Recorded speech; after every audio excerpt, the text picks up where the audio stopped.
Approximately 50,000 vehicles pass over the Adelaide Street and Richmond Street crossings each day in London, Ontario. This totaling over 18 million vehicles every year. Several times a day, the City of London is forced to put on their brakes while trains make their way through our city, blocking main intersections. Do you ever wonder why trains are still passing through London? And do you wonder if the City of London is ever going to do something about all this congestion?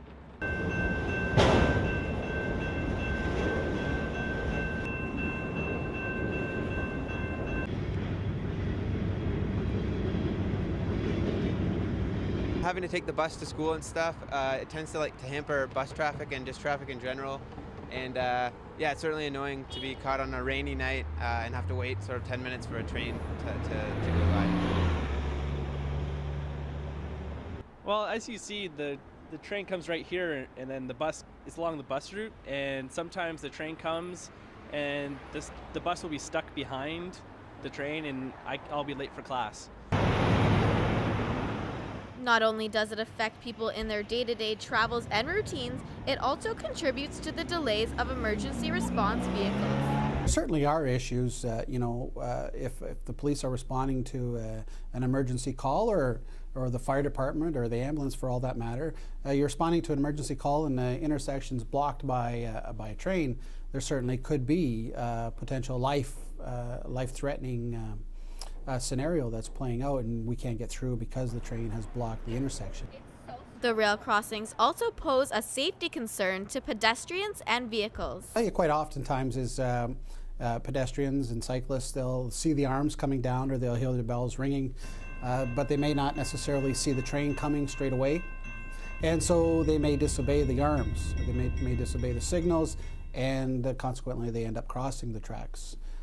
This certainly puts their life in jeopardy when you're doing this. I mean, certainly it's a contravention of an act.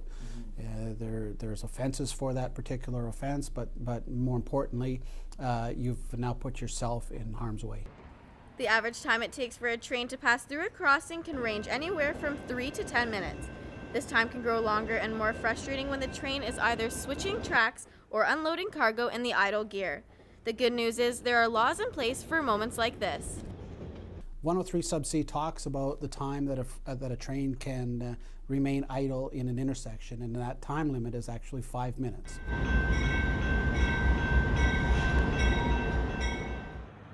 It all began when London was first starting to take shape. The railroad played a central role in the development of the city, so central it was built right in the middle of town.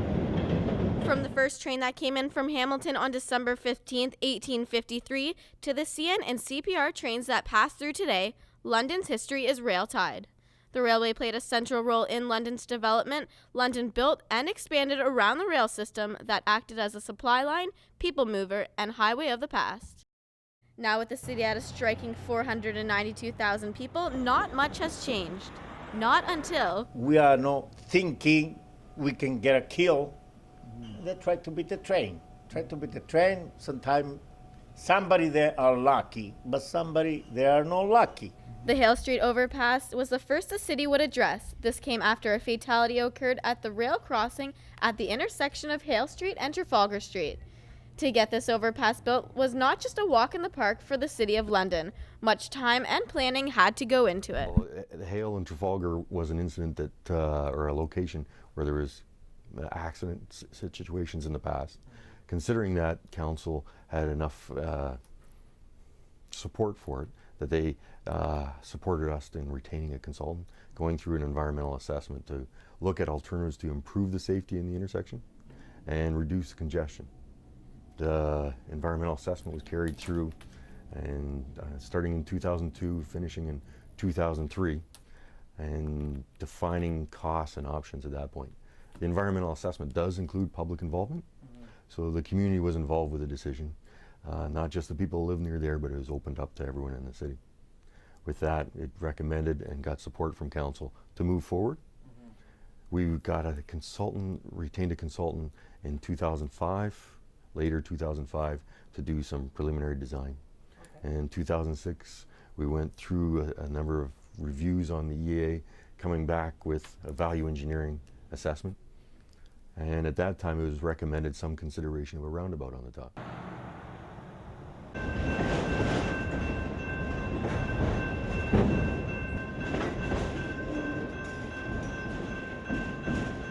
While overpasses seem to be the most realistic option, Londoners have their own opinions.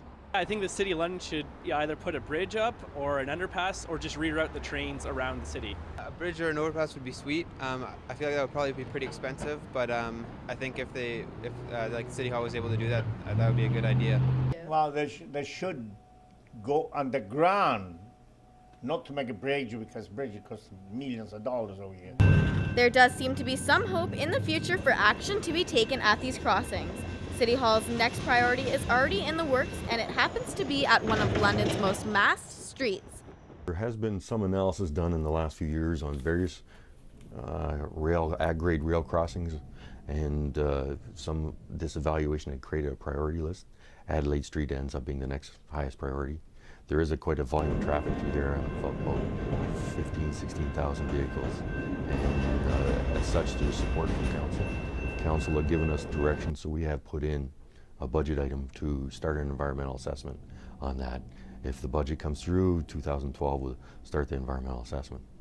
The environmental assessment will go through preliminary design, help define what land requirements will be required to be able to proceed with it, and any utility relocations will help be defined there too. City Hall's talks to have an environmental assessment looked at the Richmond Street crossing seems to be further in the distance.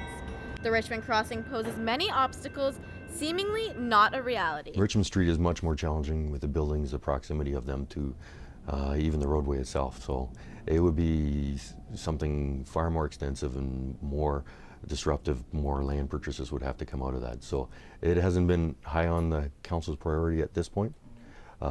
Adelaide Street we'll move forward with first, then we'll get into more details on how we can make, if they still see Richmond Street as the next priority or when they feel that would be appropriate to jump onto. London owes much to the railway. It put our city on the map and was the backbone to connecting us to a network of supplies, people, and industry that shaped this town. However, the battle between train and vehicle traffic is still one that wages on. With future plans for the Adelaide Street overpass set, the City of London will hopefully make it easier for our roads to be traveled. If there's one thing Londoners hate most, it's these red lights.